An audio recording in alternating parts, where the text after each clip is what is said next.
Hello, what's up everybody? My name is Mike Brown, aka ReviewKingMB, and I am finally at the end. Not only the end of my Star Wars reviews, but the end of the Star Wars prequels. Because I am here to talk about Star Wars Episode 3, Revenge of the Sith. This movie came out in 2005. It is written and directed by George Lucas. And the plot is, at the very beginning, we see Obi-Wan Kenobi and Anakin Skywalker. They're going in to save Chancellor Palpatine, who was kidnapped by General Grievous and Count Dooku. And after they save him, though, they realize that there's something bigger going on here. And not just that, you see Chancellor Palpatine, who is a little evil, and he's slowly but surely corrupting, coercing Anakin over to the dark side, and we're seeing the birth of Darth Vader. Now, what I think of Revenge of the Sith is, I can say that out of the Star Wars prequels, this is the best. This is the best prequel movie, which isn't really saying a whole lot, let's be honest. These prequel movies have been a chore to watch and get through, at least for me, especially that last one.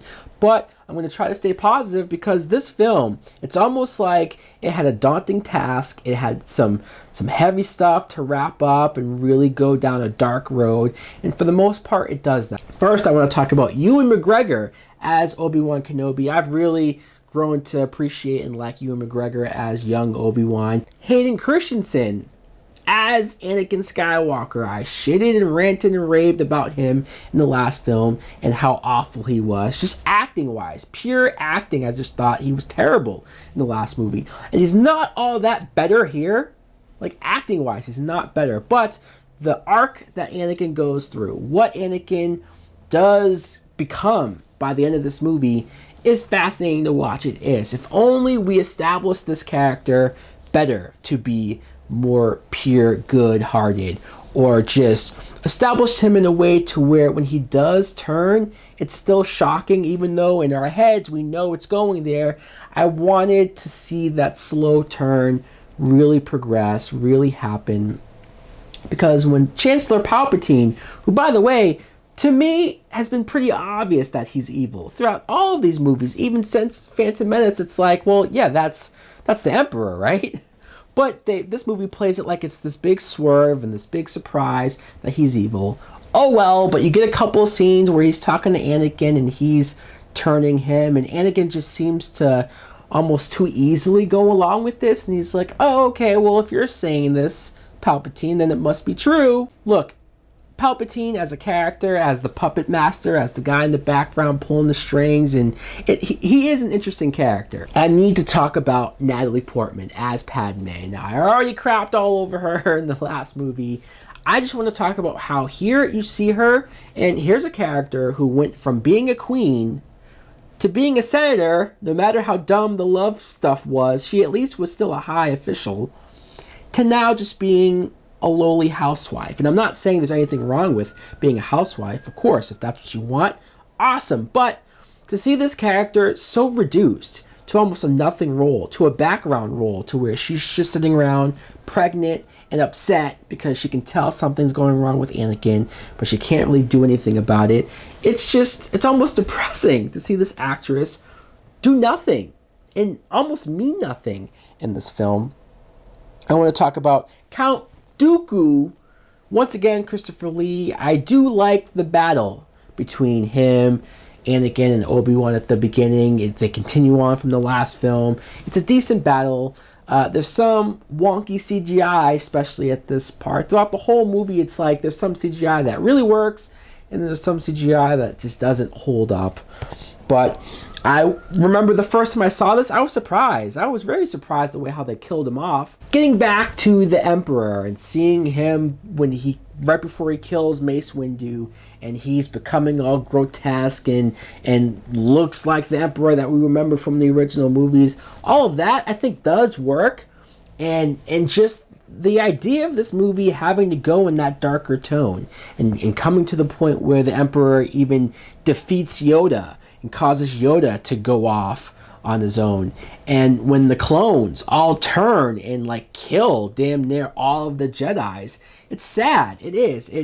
But it's almost sadder to think that if only we had 2 movies before this that were better, that really set this up and really made us care about these characters, because all of these moments here would have worked so much more. All of these moments would have just been felt that much more. But what can we do at this point? I will say that the battle at the end, after Anakin almost chokes Padme to death, which would have been something if they actually went through it, after Anakin kills those young Jedi kids, which that was rough. That's probably like the darkest thing that these Star Wars movies have ever done, at least I think. The battle that he has with Obi-Wan on the lava planet and the volcano, and they're going at it, and it's really personal.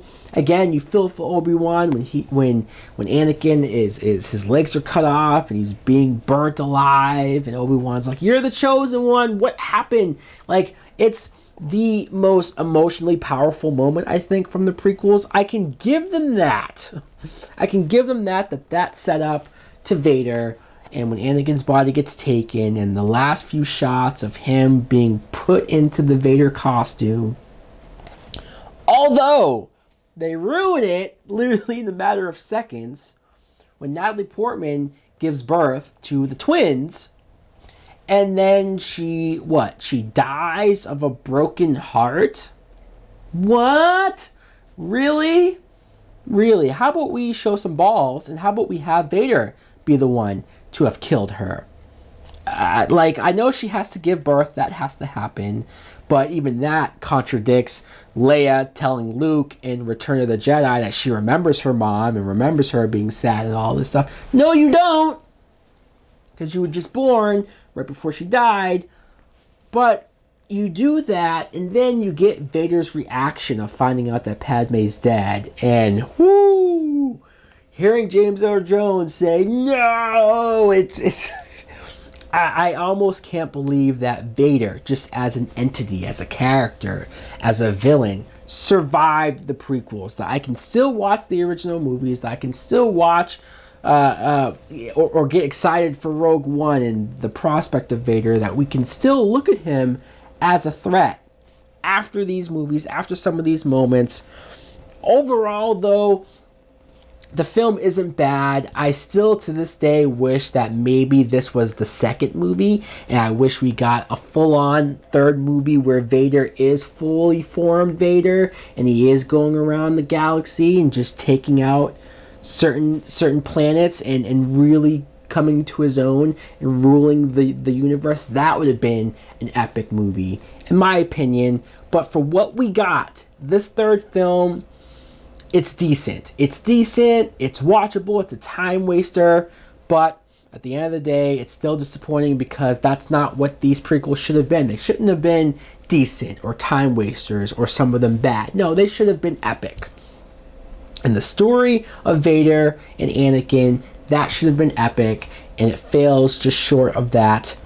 So guys, let me know in the comments below, what do you think of all of these Star Wars prequels of Revenge of the Sith? Do you think it works? Is it great? Or do you agree that it's okay, but it should have been a whole lot better? Thanks for watching. Like, comment, subscribe. Later!